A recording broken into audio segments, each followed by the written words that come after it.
رات کی سیاہی گہری ہو چکی تھی۔ گاؤں کے کچے راستے سنسان پڑے تھے اور ٹھنڈی ہوا درختوں کے پتوں سے سرگوشیاں کر رہی تھی۔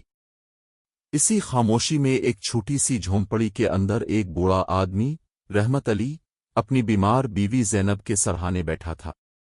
زینب کئی دنوں سے شدید بخار میں مبتلا تھی اور اب اس کی سانسیں مدھم ہوتی جا رہی تھیں۔ رحمت علی کی آنکھوں میں بے بسی صاف نظر آتی تھی۔ اس کے پاس نہ دوا کے پیسے تھے نہ کسی ڈاکٹر کو بلانے کی سکت۔ وہ بس اپنی بیوی کا ہاتھ تھامے دعا کر رہا تھا۔ زینب، تم ٹھیک ہو جاؤ گی نا؟ اس نے کپکپاتی آواز میں کہا۔ زینب نے ہلکی سی مسکراہٹ کے ساتھ آنکھیں کھولیں۔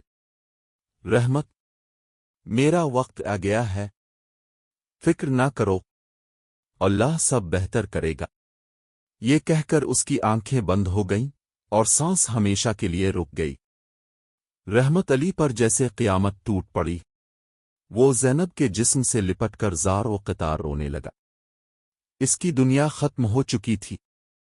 صبح ہوتے ہی گاؤں کے لوگ جمع ہو گئے۔ سب نے افسوس کا اظہار کیا، مگر حقیقت یہ تھی کہ کسی کے پاس اتنی وسعت نہ تھی کہ وہ زیادہ مدد کر سکے۔ کفن اور دفن کے لیے بھی پیسے درکار تھے، جو رحمت کے پاس نہیں تھے۔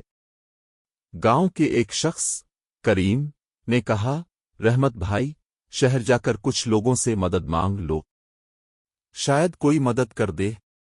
رحمت نے سر ہلایا اور پرانی چادر میں اپنی بیوی کے جسم کو ڈھانپ کر شہر کی طرف روانہ ہو گیا۔ شہر کی چمکتی سڑکیں اور مصروف بازار اس کے لیے اجنبی تھے۔ وہ ہر دکان پر جا کر ہاتھ پھیلاتا، اللہ کے نام پر کچھ دے دو، میری بیوی کا کفن لینا ہے۔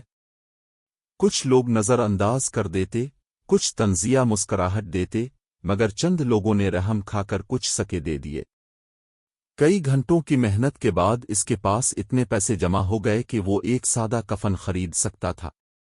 وہ ایک کپڑے کی دکان پر گیا۔ دکاندار نے اسے سفید کپڑا دکھایا۔ رحمت نے کپڑے کو ہاتھ لگایا، جیسے وہ اپنی بیوی کے لیے آخری تحفہ خرید رہا ہو۔ یہی دے دو، اس نے آہستہ سے کہا۔ کفن لے کر وہ گاؤں کی طرف واپس روانہ ہوا۔ راستے میں اسے ایک ہوٹل نظر آیا۔ کئی دنوں سے اس نے کچھ کھایا نہیں تھا۔ بھوک اس کے جسم کو کمزور کر رہی تھی۔ وہ کچھ دیر کے لیے رکا۔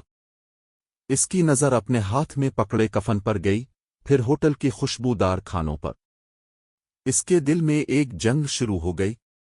میں زینب کو بغیر کفن کے کیسے دفنا سکتا ہوں؟ اس نے خود سے کہا۔ لیکن دوسری طرف اس کا جسم جواب دے رہا تھا۔ آخرکار وہ ہوٹل کے اندر چلا گیا۔ کیا چاہیے؟ ویٹر نے پوچھا۔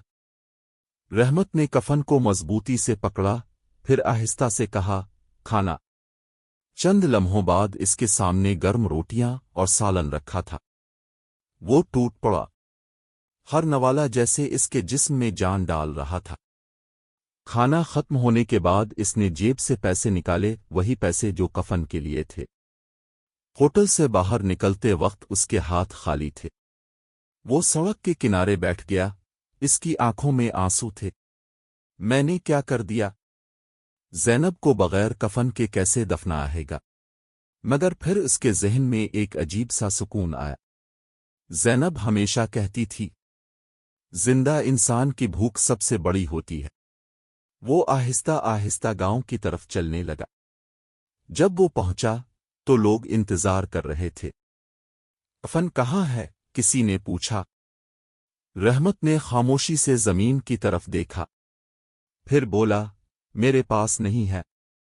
لوگوں میں سرگوشیاں شروع ہو گئیں۔ کچھ نے اسے برا بھلا کہا، کچھ نے افسوس کیا۔ تبھی ایک بوڑھی عورت آگے بڑھی۔ اس نے اپنے گھر سے ایک صاف چادر لا کر زینب کے جسم پر ڈال دی۔ یہی اس کا کفن ہے، اللہ اس کی مغفرت کرے۔ سب خاموش ہو گئے۔ رحمت علی نے آسمان کی طرف دیکھا، اس کی آنکھوں سے آنسو بہہ رہے تھے۔ اس نے دل ہی دل میں کہا، زینب، مجھے معاف کر دینا۔ ہوا ایک بار پھر درختوں سے سرگوشی کرنے لگی، جیسے وہ اس دکھ بھری کہانی کی گواہ ہو۔